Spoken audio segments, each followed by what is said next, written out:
until 1 in the morning at the house painting that room, and it's so funny because we decided that I'm no longer staying in that room. There's another room in the house that I am actually way more in love with. But I already stripped away so much of that room that I was originally supposed to be in that I'm like, I have to finish what I started. I'm so thankful because I have Stevie's help. She's a really good friend of mine. Homie, like, she's fucking legit shit. I'm gonna try to take another nap.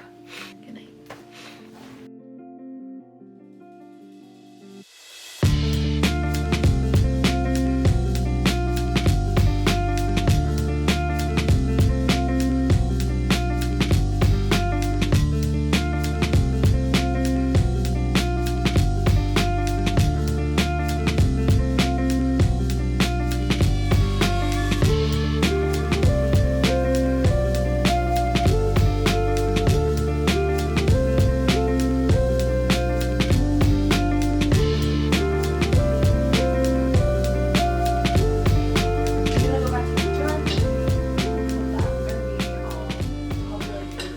That's so easy for you.